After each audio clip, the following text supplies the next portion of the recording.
Ever feel like things are changing faster than you can keep up? Oh, definitely. One minute you found your groove, the next, everything feels different. Yeah. Today, we're diving into a deceptively simple story that offers, well, some powerful insights into navigating exactly that. It's pretty remarkable, isn't it? How a really short story can spark so much discussion about how we deal with change. Absolutely. We're taking a deep dive into the core ideas of Who Moved My Cheese by Dr. Spencer Johnson. Right. You've probably come across it, I imagine. It's been everywhere. Oh, yeah, its popularity is kind of enduring, which really speaks to a universal truth, doesn't it?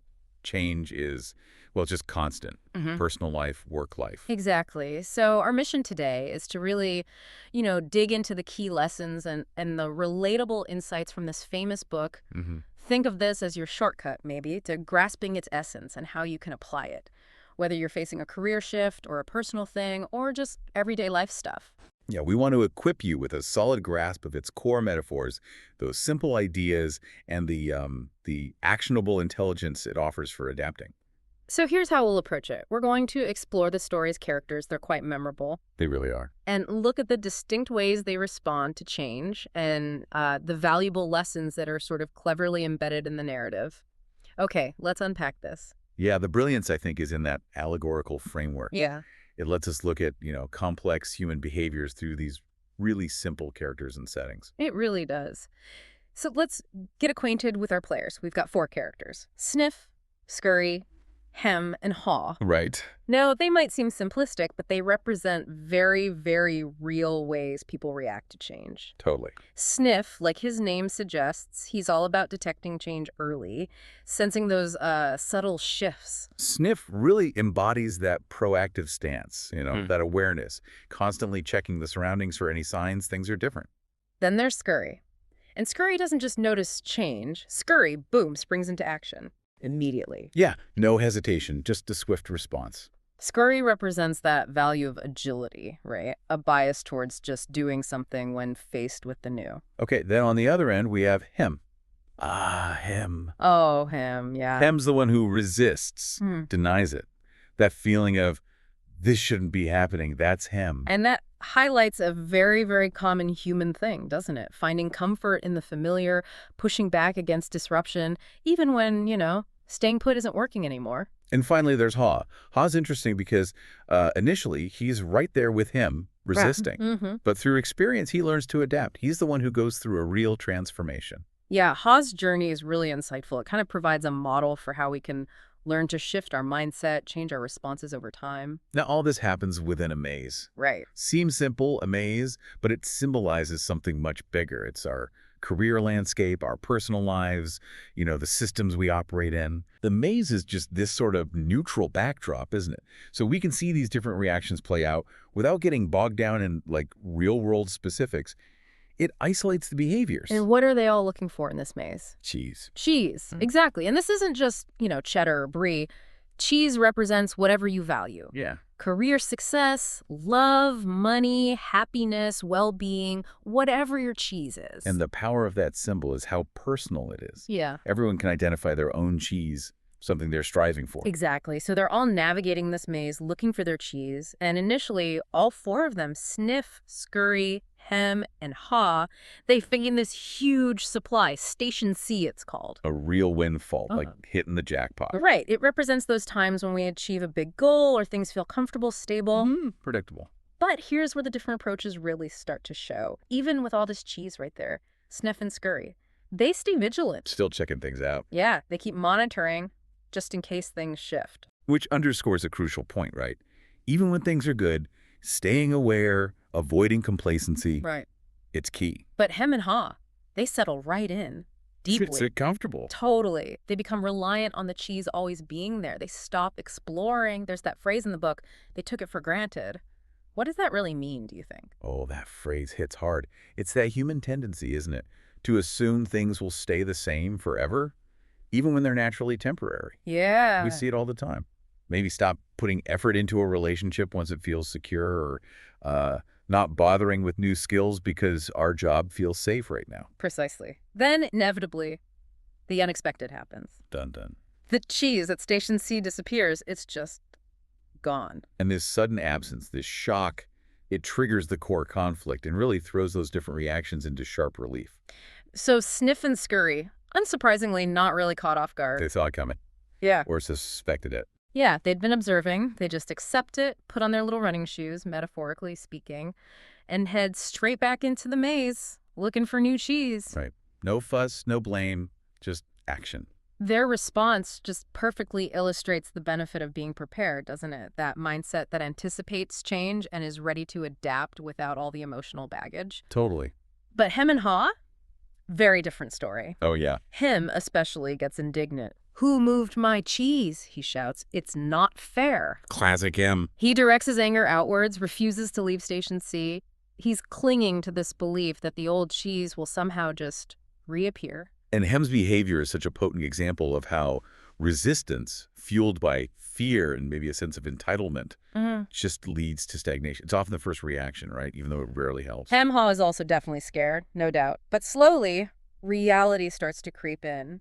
The old way isn't working anymore. And this brings to mind that fundamental truth: change is the only constant. Which we all kind of know intellectually, Right. but actually accepting it emotionally, that's different. Exactly. Recognizing life and work are always shifting is, well, it's step one to navigating it better. Definitely. So after a while, just waiting and hoping, Haw finally makes a brave decision. A big step. Yeah. Despite his fear, he goes back into the maze. And on his journey, he has this thought that really resonates, one he even writes on the wall. What would you do if you weren't afraid? That's a powerful question. What's the power in asking ourselves that? Well, it cuts through the paralysis, doesn't it? The fear that can just freeze you. It makes you consider possibilities you'd otherwise just dismiss, pushes you out of the comfort zone. It really does. And he comes to this critical realization: it is safer to search in the maze than to remain in a cheeseless situation. That's a huge shift. Absolutely. It highlights the risk. We often ignore the risk of inaction, staying stuck out of fear. That can be way worse than venturing out into the unknown. And as Ha moves through the maze, he starts finding little bits of new cheese. Small wins. Exactly. Small wins build his confidence, and he starts to see change not just as a threat, but maybe an opportunity for discovery. Yeah, his perspective shifts. He even starts leaving more messages on the wall. One's really insightful. Movement in a new direction helps you find new cheese. Seems obvious, but... It reinforces that idea, right? Staying static rarely leads to new things. Taking action, even just exploring different paths, ups your chances of finding something better. And another key one he leaves: smell the cheese often so you know when it's getting old. Ah, yeah. This is all about staying tuned in, not getting complacent like they did back at Station C. How can we smell the cheese in our own lives? Well, it could mean, regularly checking in on your job satisfaction. Are you still learning? Mm. Or the health of your relationships. Are your skills still relevant in your field? It's about proactive self-assessment. Right. Not waiting for a crisis to tell you something needs to change. Exactly. It really highlights that idea, too. Better late than never. Ha's initial resistance slowed him down, but his eventual action made all the difference. And Ha's journey is encouraging, I think.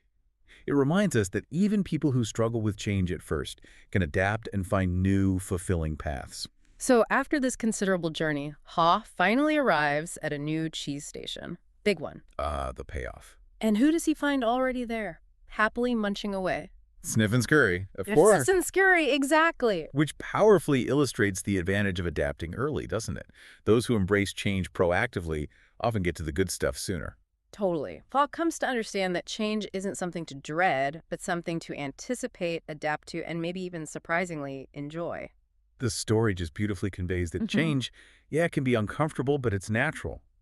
And it can lead to good things if we approach it with the right attitude. And he leaves one final, really impactful message. The quicker you let go of old cheese, the sooner you find new cheese. That's the core, really. It really resonates. How often do we hang on to old ways, unfilling jobs, stagnant situations, and just prevent ourselves from seeing new possibilities? That act of letting go. It's often tough, but it's usually the essential first step, creating space for something better. Okay, so we've followed Sniff, Scurry, Hem, and Haw through the maze.